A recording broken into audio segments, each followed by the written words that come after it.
Uninterrupted Media presents LSU Odyssey Podcast with your host, Lost in Powers. What's up, everybody? How you doing? I know. You're gonna say, where the hell is your season preview piece? And I'm gonna say, I know. It's taken a bit. Not gonna lie. It's taken a bit to get this one out. You could say it was. I've been constipated with that one. Although it's not from a lack of trying. It's more. It is hard. It is tough since our son Sage was born. To really, with the lack of sleep, to be on my game 24/7 nonstop.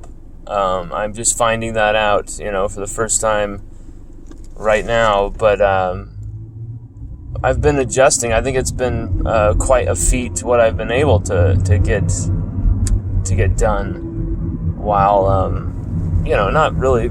It's not like I'm completely abandoning my fatherly duties. I'm definitely there. I'm definitely doing everything that needs to be done, trying my best to help as much as possible. But it's at the same time, I've also been trying to continue pumping out this content. The season is here, and LSUODYSSEY.COM has to continue, and it must continue, and it will continue. And this season is going to be possibly one of the most intriguing, most in-demand, most high-profile campaigns LSU have had since the 2019 season. And it's really not saying that there's a national championship up for grabs for this team, right? I argue we have no clue.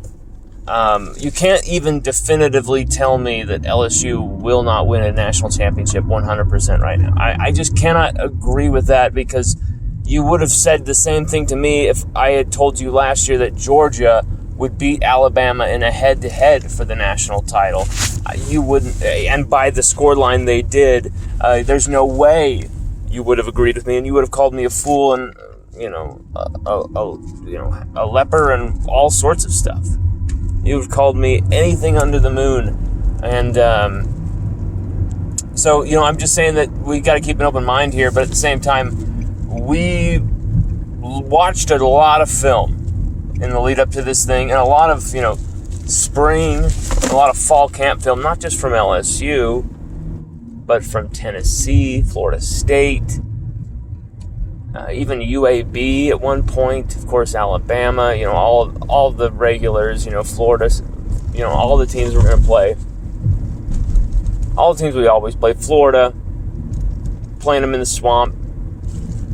Watched a lot of this footage, and I got to say, there's a lot of awesome young talent across the board. A lot of great prospects from these 2021, 2022 classes.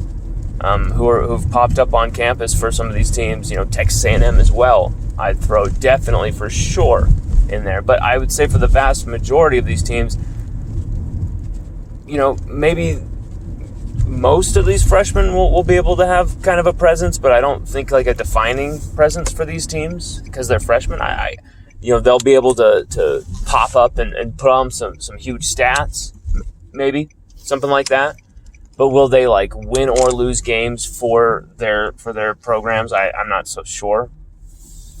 But at the same time, you look at LSU, and Brian Kelly has put LSU's freshmen in these positions to win or lose games for LSU, with Will Campbell going to start at left tackle. Last practice of the season before Florida State. And again, Will Campbell at left tackle. That has been something we have continuously seen. And they've been moving Miles Frazier from left guard to right tackle. For Anthony Bradford from right tackle to right guard, which is his old position, really. And so I think we're going to see this team go, you know what, when we run it inside with doing this play, we like when Bradford is at right guard. We like that matchup. But then when we're running it to the outside, we'll put Bradford back to the right tackle. Whatever it may be, I think they're going to move these guys accordingly to the matchups that they see because the versatility is there. And you got Tremont Shorts at left guard, who might not even make the starting lineup, but was basically in the starting lineup all of fall camp. Then you got Xavier Hill, Cardell Thomas. This is a pretty loaded offensive line than LSU are used to, and I think they're going to use the depth to their advantage. It's going to be a very interesting season here. Very interesting season for LSU.